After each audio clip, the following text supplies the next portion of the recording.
അപ്പോൾ ഈ പെരുന്നാളിലെ എൻ്റെ വിശേഷങ്ങളൊക്കെ കാണാം. ഇത് പൊളിച്ച് വെച്ചേക്കുന്ന വല്യമ്മക്ക് വേണ്ടിയിട്ട്. വല്യമ്മക്ക് നമ്മുടെ വീട്ടിലത്തെ കറികളൊന്നും കഴിക്കാൻ പറ്റത്തില്ല, കാരണം അൾസർ ഉള്ളതുകൊണ്ട് എരിക്കറികളൊന്നും കഴിക്കാൻ പറ്റത്തില്ല. പിന്നെ മാവെല്ലാം കിണ്ടി വെച്ചിട്ടുണ്ടായിരുന്നു. ദെൻ ചായയൊക്കെ കുടിക്കാൻ വേണ്ടിയിരിക്കുക. ചായ കുടിക്കുമ്പോൾ ഉള്ള കോൺവെർസേഷനാണ് ഇതൊക്കെ വല്ലപ്പോഴും രാവിലെ നടക്കത്തുള്ളൂ. അങ്ങനെ അളിയനും കൂടെ പള്ളിയിലൊക്കെ പോയി. അവർ പള്ളിയിൽ പോയി കഴിഞ്ഞ് ദെൻ ഇത് കുറച്ച് കഴിഞ്ഞപ്പോൾ ഞാൻ അടുത്ത ക്ലിപ്പാണ് കേട്ടോ. അവരെല്ലാം വന്നിട്ടുണ്ടായിരുന്നു. വാപ്പയും കുഞ്ഞും കൂടെ വന്നിട്ടുണ്ട്.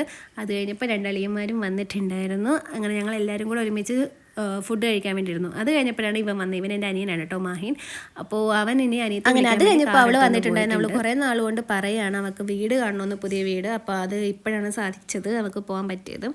അങ്ങനെ തന്നെ അവളെയും കൊണ്ട് നമ്മൾ അങ്ങോട്ട് പോവാണ്. ഇപ്രാവശ്യത്തെ പെരുന്നാൾ നമ്മൾ ആഘോഷിക്കുന്നില്ല, കാരണം നമുക്ക് ടൈറ്റാണ്. പുതിയ വീട്ടിലോട്ട് കയറുമ്പോൾ നമുക്ക് അവിടെ ആഘോഷിക്കാമെന്ന് പറഞ്ഞത് കഴിഞ്ഞിട്ട് പുതിയ വീട്ടിലോട്ട് കയറുമ്പോൾ പുതിയ ഉടുപ്പൊക്കെ വാങ്ങിക്കാമെന്ന് പറഞ്ഞുകൊണ്ട് ഞങ്ങൾ തൽക്കാലം അങ്ങനെ മാറ്റി വെച്ചു. ദെൻ അവിടെ എത്തി. അവിടെ ചെന്നപ്പോഴത്തേക്ക് നല്ല മഴ ഉണ്ടായിരുന്നു. ഇപ്പോൾ ഇനി ഞങ്ങൾ വീട്ടിൽ പോവാണ്. നല്ല വിശപ്പുണ്ട്, വീട്ടിൽ പോയി ചോറ് ഒഴിക്കട്ടെ. അപ്പോൾ ഇന്നത്തേക്ക് ഇത്രയും നല്ല വീഡിയോസ് ആയിട്ട് ഇനി വരാം. ബൈ.